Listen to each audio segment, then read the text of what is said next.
Hello students, today we are going to continue chapter 4 that is motion in a plane। इसमें हम लोग ये point आज देखने वाले हैं, resolution of a vector, rectangular components और उसके कुछ examples. So we start with resolution of a vector. Resolution of vector क्या होता है? The process of splitting a vector into two और more vectors is called resolution of vector. अगर एक vector को दो या ज़्यादा पार्ट्स में अगर ब्रेक कर देते हैं, स्प्लिटिंग है ना, that is called resolution of a vector. तो इसका मतलब ये हुआ कि अगर हमारे पास कोई एक वेक्टर ऐसा है, मान लीजिए ये है वेक्टर, है ना, इसको हमने नाम दिया ए बी। इसके दो पार्ट अगर बनाए जाएं, जैसे अगर हमने एक पार्ट इधर बना दिया और दूसरा पार्ट इधर बना दिया, इसको हमने कह दिया ए पार्ट, इसको कह दिया हमने B part.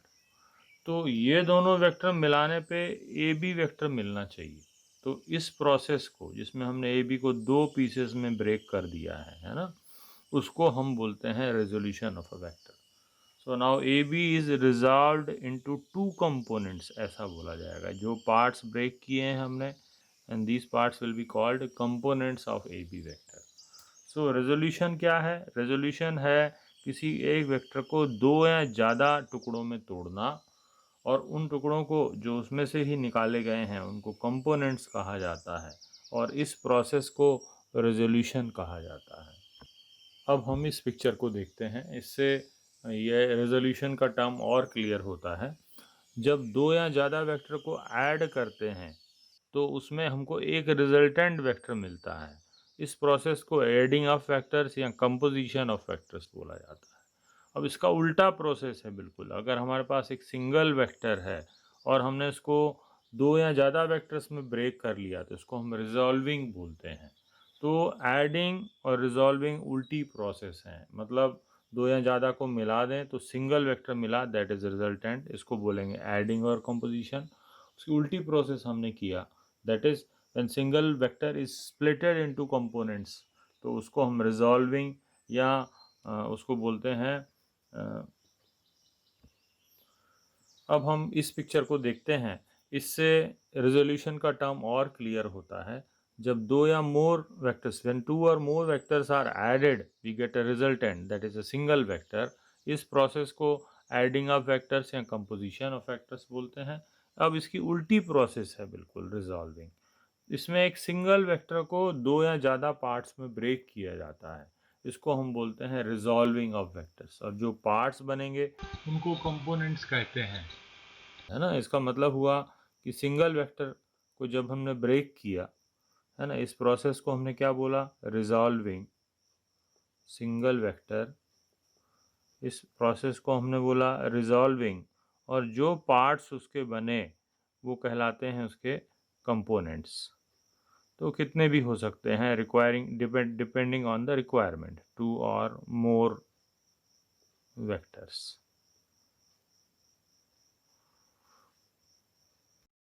Now we come to rectangular components. ये एक स्पेशल तरह का रेजोल्यूशन होता है। जैसे अगर हम इस एग्जांपल देख लें पहले इसके लिए, तो मान लीजिए हमारे पास एक वेक्टर है जिसको हमने f कह दिया। मान लीजिए एक फोर्स है, f वेक्टर है। इसको हम कई कंपोनेंट्स में डिवाइड कर सकते हैं ना, वो इस तरह से भी हो सकते हैं अलग अलग डायरेक्शन में, और इसको दूसरे तरह से भी हम रिजॉल्व कर सकते हैं।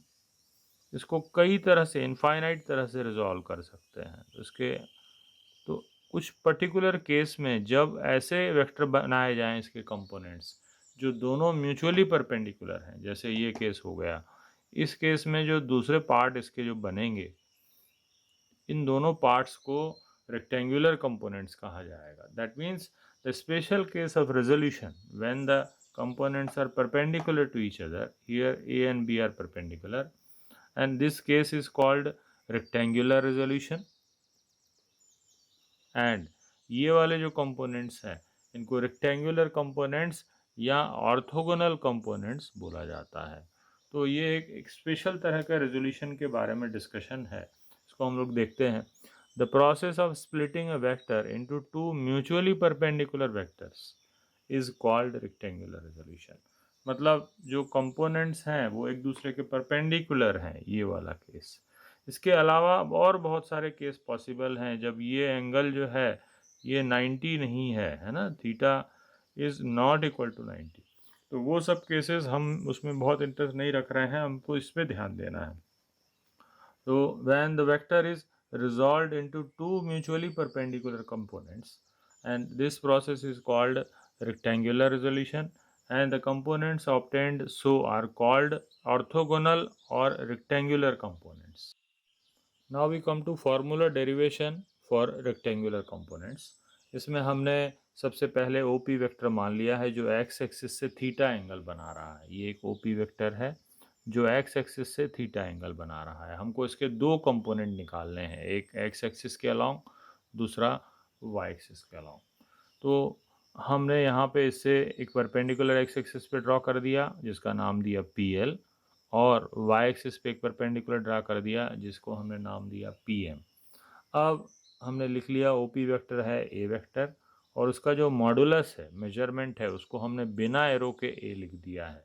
तो इसका जो मेजरमेंट होता है OP वेक्टर का वो OP की लेंथ के इक्वल होता है। मतलब OP की लेंथ जो है वो किसके बराबर होगी, A वेक्टर के बराबर। ठीक है।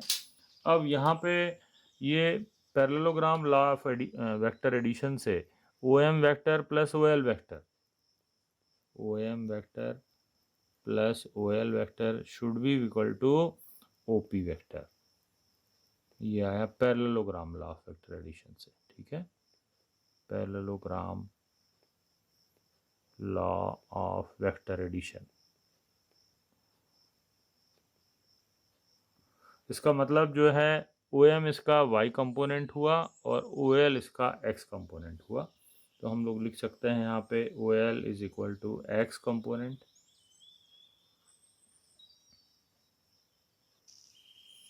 इक्वल टू AX हमने मान लिया। ठीक, similarly OM is equal to y component is equal to AY हमने मान लिया। ठीक, ये पूरा हो गया। अब जो OL का मेजरमेंट होगा हम लोग उसको AX लिखेंगे बिना एरो के, and therefore OL is equal to AX. Similarly OM is equal to AY। तो अब हमको OL और OM की लेंथ निकालना है ना। इसके लिए हम इसमें ट्रिग्नोमेट्री लगाएंगे। Now we continue with triangle, right triangle लिखेंगे हम। In right triangle OLP sin theta is equal to PL upon OP, and therefore PL is equal to OP sin theta। अब हमने PL जो है PL को हम OM लिख सकते हैं। यहाँ पे हम लिख लेते हैं OL is equal to OP sine theta. PL को रिप्लेस कर दिया हमने OL से। OL की वैल्यू है AX और OP जो है वो मेन वेक्टर A है ना, तो ये हुआ A साइन थीटा। सिमिलरली अब हम इसमें कॉस निकाल के दूसरा कंपोनेंट भी निकाल सकते हैं। अब हमने इस तरह से जो है, now we continue with right triangle OLP। in right triangle OLP sin theta is equal to PL upon OP। PL जो है उसकी वैल्यू अब हम निकाल सकते हैं। तो PL इज इक्वल टू होगा OP साइन थीटा। PL किसके इक्वल है, PL इक्वल है OM के। हम यहाँ पे लिख देंगे PL की जगह पे लिख देंगे OM, और OP को वैसे ही रहने दिया। अब इन सबको वेक्टर की टर्म्स में लिख लेते हैं। OM क्या था, OM था AY, तो हम लिख लेंगे AY। OP जो है वो मेन वेक्टर A वेक्टर था, तो हमने लिख लिया इसको A वेक्टर, ये बना A साइन थीटा। इस तरह से हमने Y कंपोनेंट की वैल्यू निकाल ली। सिमिलरली X कंपोनेंट की वैल्यू निकालने के लिए हम इसमें कॉस थीटा वाला फार्मूला लगाएंगे, है ना।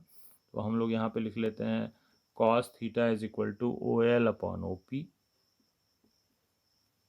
And therefore OL is equal to OP cos theta O L मतलब कौन सा कंपोनेंट है, ये एक्स कंपोनेंट है, ये लिखा हुआ है मैंने, ओ एल मतलब एक्स कंपोनेंट है। तो A X is equal to O P that is main vector cos theta. तो इस तरह से हमने दो कंपोनेंट निकाल लिए, एक्स कंपोनेंट हुआ ए कॉस थीटा और वाई कंपोनेंट हुआ ए साइन थीटा। अब हम इन दोनों फार्मूलों को इकट्ठा लिख लेते हैं और उसको समराइज कर लेते हैं। तो किसी भी वेक्टर ए के लिए दो कंपोनेंट होते हैं, हमने देखा अगर ये वेक्टर ए है जो कि एक्स एक्सिस से थीटा एंगल बना रहा है तो उसके दो कंपोनेंट हुए रेक्टेंगुलर कंपोनेंट, एक हुआ एक्स एक्सिस के अलॉन्ग उसको कहा गया ए एक्स और वाई एक्सिस उसकी बोला गया ए वाई। तो उसके लिए जो फॉर्मूला बनता है वो बनता है A X is equal to A cos theta और A Y is equal to A sine theta. अब इन्हीं दोनों फार्मूलों से दो फार्मूले और बनाए जाते हैं। अगर इसको स्क्वायरिंग एंड एडिंग किया जाए तो हम लिखेंगे squaring and adding A X square plus A Y square is equal to A square cos square theta plus A square sine square theta, A square common ले लेते हैं, cos square theta plus sine square theta.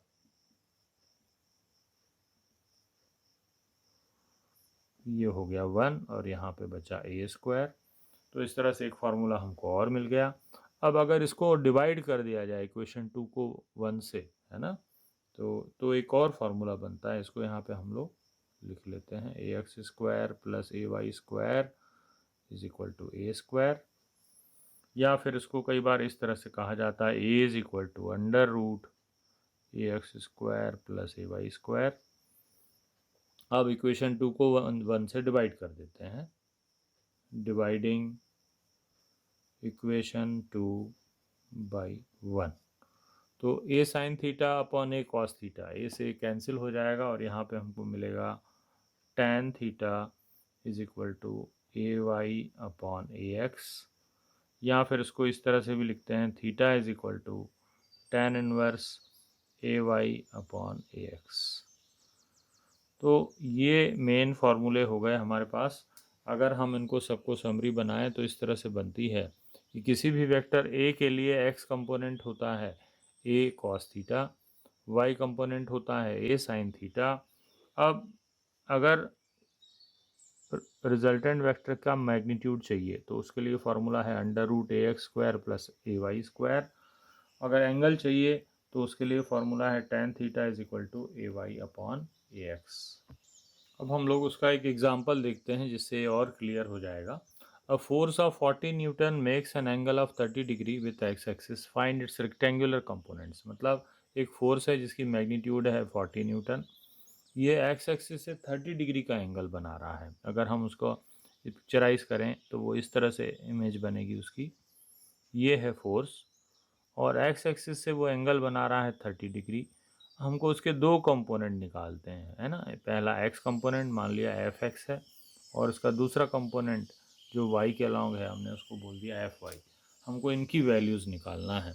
तो simple formula है F X is equal to F cos theta और इसमें F जो है main force है वो उसकी वैल्यू दी हुई है ना, वो कितनी है 40 न्यूटन। तो हमने लिख दिया 40 कॉस थीटा दैट इज़ 30, इसकी वैल्यू रख देंगे, कॉस 30 इज़ √3/2, सो ये आ गया 20√3।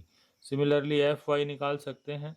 एफ वाई के लिए हमारे पास फार्मूला है एफ साइन थीटा। तो ये ध्यान रखना है कि जो थीटा डायरेक्शन का कंपोनेंट वो कॉस होता है और उसके परपेंडिकुलर जो दूसरा कंपोनेंट होता है वो साइन होता है। तो थीटा डायरेक्शन वाला कंपोनेंट हमने पहले निकाल लिया, अब उसके परपेंडिकुलर वाला निकाल रहे हैं। तो ये हुआ एफ साइन थीटा और एफ है 40 sine 30, sine 30 is 1/2, so that is 20। तो इस तरह से उसके दोनों कंपोनेंट आ गए, एक्स कंपोनेंट और वाई कंपोनेंट। अब हम लोग एक और फॉर्मेशन देखेंगे रेक्टेंगुलर कंपोनेंट्स का। अगर कोई वेक्टर इस तरह से दिया हुआ है A vector is equal to A X into I cap, A Y into J cap. तो मॉडुलस ऑफ वेक्टर ए निकालने के लिए फॉर्मूला है under root A X square plus A Y square, और जो वो एंगल एक्स एक्सिस से बनाएगा उसको निकालने के लिए फॉर्मूला है tan theta is equal to A Y upon A X. Before closing, we can summarize two rectangular components of a vector A are, कोई भी वेक्टर A है जिसके दो रेक्टेंगुलर कंपोनेंट हम लोग जनरल इस तरह से निकाल सकते हैं। थीटा डायरेक्शन का कंपोनेंट होता है A cos थीटा, और इसके परपेंडिकुलर जो दूसरा वेक्टर का कंपोनेंट है वो होता है A sin थीटा। जैसे अगर एक वेक्टर A है, मान लो किसी भी डायरेक्शन से वो थीटा एंगल बना रहा है, वो डायरेक्शन कोई ज़रूरी नहीं कि एक्स या वाई हो, तो भी ये फार्मूला हम लगा सकते हैं। ये वेक्टर था ए, हमको इस तरफ का डायरेक्शन का कंपोनेंट चाहिए, हम इसको ए थीटा बोल देते हैं, और दूसरा कंपोनेंट इसके परपेंडिकुलर चाहिए। ये जो एंगल है ये 90 डिग्री है ना।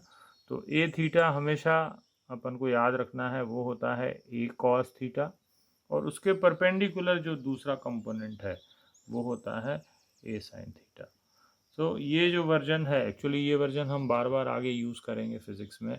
सो कंपोनेंट इन थीटा डायरेक्शन जो है वो होता है ए कॉस थीटा, और उसके परपेंडिकुलर जो कंपोनेंट है वो है ए साइन थीटा।